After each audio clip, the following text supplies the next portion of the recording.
Hi, I'm Tiffany Snow, Blessed Tiffany, and I have information for you. And I'm Father Billy Clark, and I've got some too.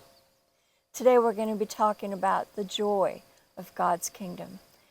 There's a ton of scriptures all the way through the Bible that talk about what God's kingdom is. And it's basically, originally, God's kingdom on earth was the Garden of Eden. And there's been a lot of stuff that's happened since then, but none of God's promises, nothing that He ever says, goes unfulfilled.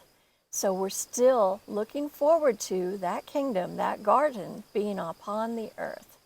So that's what we're going to talk about, some of the joyful things that's going to be there. Because we were all created with forever in our hearts. That's why no matter how old we may be, we always feel young on the inside. And that's also why we continue to have things we want to pursue, different things we want to try, different passions in our heart, places we want to go, hobbies, crafts, people we want to meet. We were created like that. We were created to live forever, and we were created to enjoy the earth. That's part of the hopefulness to keep in mind too, because this isn't an easy time to be here right now. There's a lot of things going on in the world, so it's very easy to feel that impact and to feel the stress and the strain of the world. And even as we were talking about before, the things that are, death was not part of the original plan. And for people going through that, or dealing with that, and dealing with the loss, that part's not going to be there. That won't be part of our kingdom here on earth. That was never part of the original intention for mankind. And that's why it feels so strange when somebody that we love dies, because that's not how it was meant to be. Part of what we run into is death was never part of the original plan for mankind. And that's why it's so difficult too, and why we struggle with it so much. It's not part of our makeup, and we feel that separation, we feel that intensely in our bodies, we feel that longing in that loss. But that's not how we were created to be.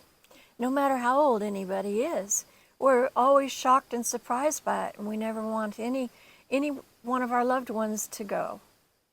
And that's the beautiful part about the kingdom, and something that we can look forward to, is we're not going to have that anymore. We're not going to have that grief, that misery, and that suffering.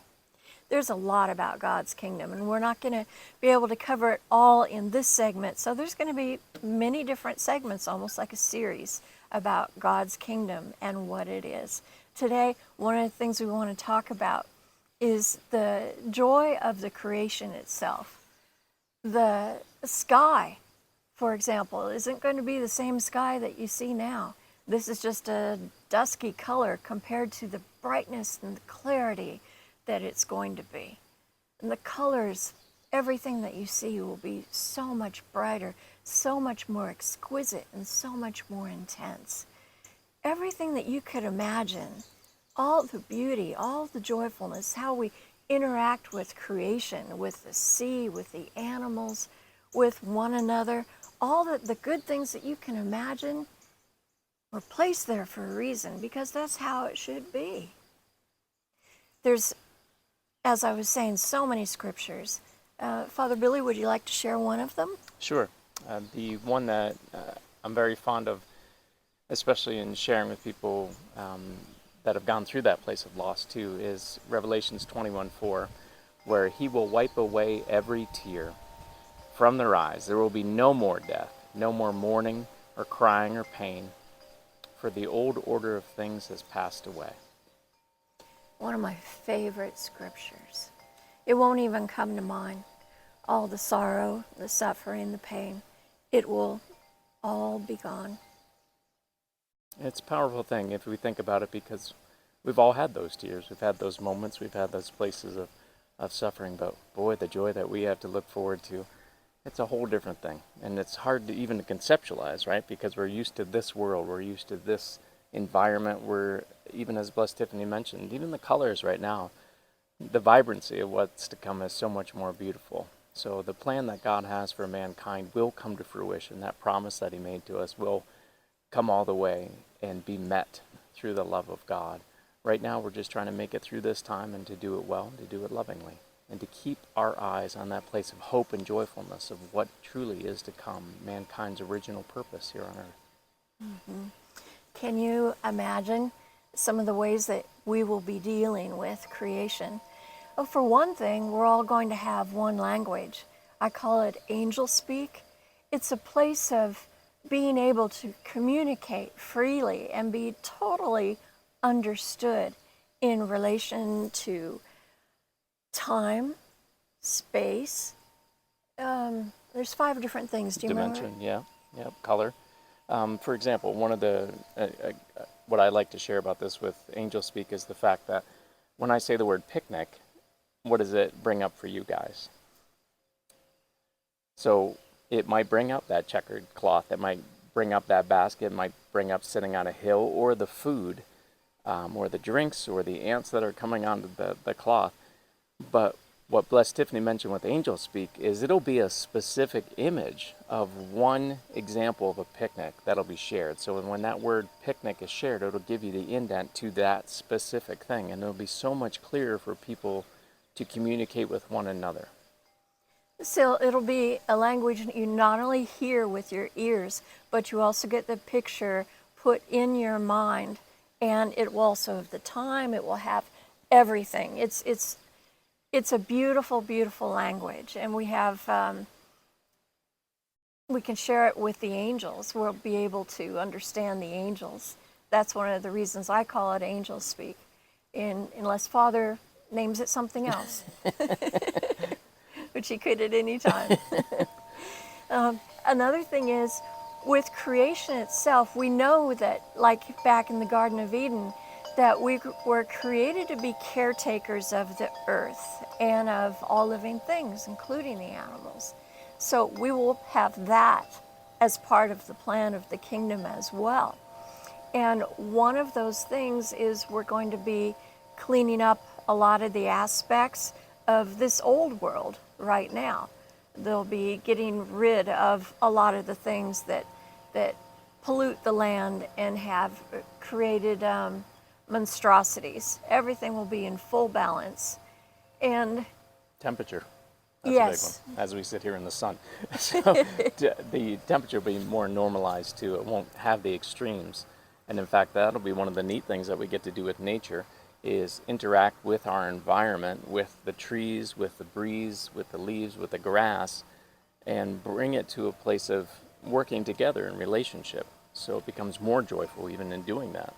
because right now all of that's being manipulated by the unholy angels and by Satan, taking the storms and everything else to unnatural extremes, and that's not how God created it to be, and that's only being allowed for a short period of time.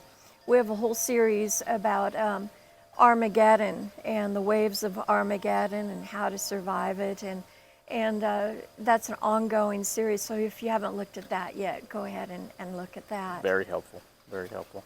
And it really does help us to focus, especially as there's a lot of people who are fearful in the world of where's it going, what's going to happen. Will the heat keep increasing? Will the water levels keep rising? Will it keep being a change in the environment? But it will come to a place where it is in balance, and God will be the one to take care of that. It won't be done by mankind, and the unholy won't be allowed to manipulate past a certain point. So we're to stay hopeful about what is to come with that too. Right. And even the things now that you may understand them to only be hurtful, let's say mosquitoes that spread malaria and diseases and feed on blood. Even right now, they can still feed on plant juices, and that's how they will go back to beings. So one of the joyful parts about this is the relationship aspect. And people talk about that often with God, right? They talk about having a personal relationship with God. And it's very much not just limited to God, but everything that God has created, right? God is love. This creation here on earth, us as people, right? We're told to love one another and love and be caretakers of this earth as well. It will come to a place where we can do greater interaction. We can ask a tree to grow this way, or to make a seat so that we can sit. I was given a vision of you can make houses by cooperating with the tree.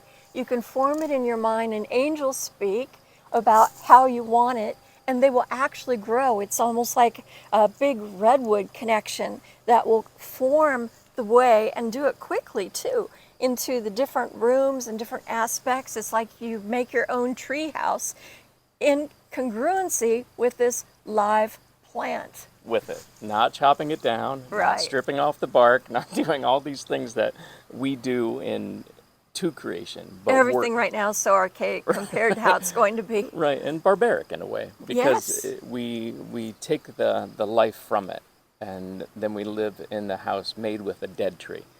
But this will be so much different. This is going to be a place of joyfulness and communion with the earth and with the tree itself, and asking it to yield. And that's where I think my joy is the back and forth in relationship. You can ask the tree, you can ask the animal, you can ask the breeze, you can ask the flower. Even grass itself, people get so confused. And right now you hear a mower in the background cutting grass. And there will come a place where the grass will only grow to a certain height. The purpose of grass itself is to actually yield to the foot above it, so that it's a comfortable One of the surface. One of the purposes. purposes, right, is to yield to the foot, so it actually provides a softer place. And there's a joy in the grass to serve that way too, just like there's joy in the flower to spread not only beauty through how it's designed to look, but and also the scent that it gives off. Right. And one of the neat things about animals as well, for any of you who have pets, you know the feeding time is one of their probably the most beloved time, besides loving on you. But can you imagine all the wild animals that are going to be flocking to your homes? All the deer, all the squirrels, all of these things. And what they're You feeding can on, too. have, yeah, the interaction to be able to not be limited with just domestic pets, but to be able to safely commune and share your resources with all of the outdoor pets as well. Yeah, or as we like to refer to them as God's delegates, his creatures, right, his creation.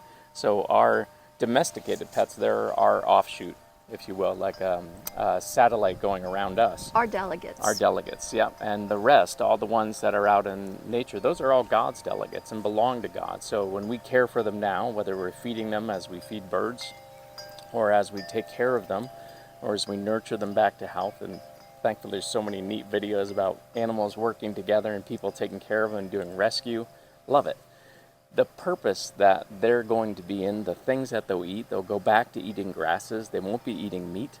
And there will be that place of joyfulness and that place of interaction and original purpose of meeting that place of giving and receiving of love, not just with our domestic pets, but with all of the rest of creation. And one of the things that I was shown is that there's still pockets of a lot of the animals that mankind has considered extinct. There's pockets that have been protected so that they can continue to multiply and come back upon the earth again. And they'll be protected throughout this Armageddon time. Right, right. And they'll also be kept from mankind at that time too. But know that they will be coming back. In fact, all the ones that are essential for the earth, God's not only protecting them, but the ones that have passed. Including plants and animals. Yeah, but the ones that have passed, he'll bring back. Right. I mean, it does not state that he's done creating. He continues to. Right, right. So in the kingdom, that's another thing that we can look forward to. And we will also be able to see the angels, to walk with the angels.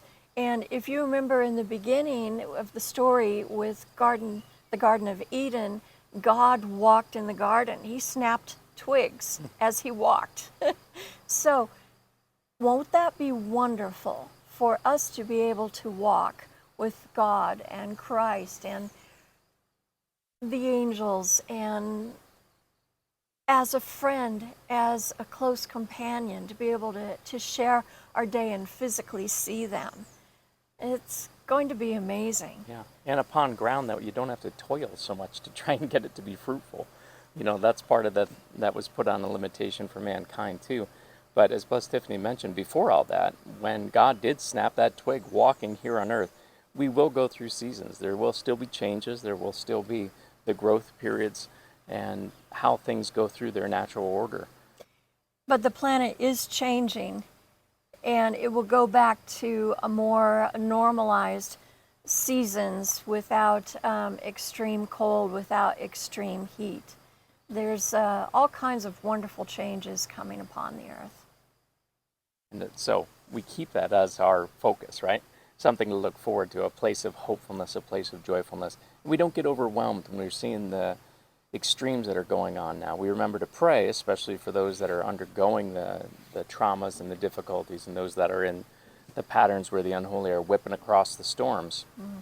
We remember to pray for those in harm's way and to pray against the work of the unholy in these places of the storm. But we remember, even as we're doing that, we're keeping a place of joyfulness in our heart, a place of hope for what is to come. And seeing that come to fruition, even in our own prayers, helps them to be brighter and stronger too. Another thing is, there's a lot of things that are kept from us right now, even the smart things, because mankind would take that and it would be manipulated to a place of destruction in other ways. So at that time in the kingdom, there'll be no limit upon our brains. We'll be able to use every bit and to the most effective way and efficient way possible.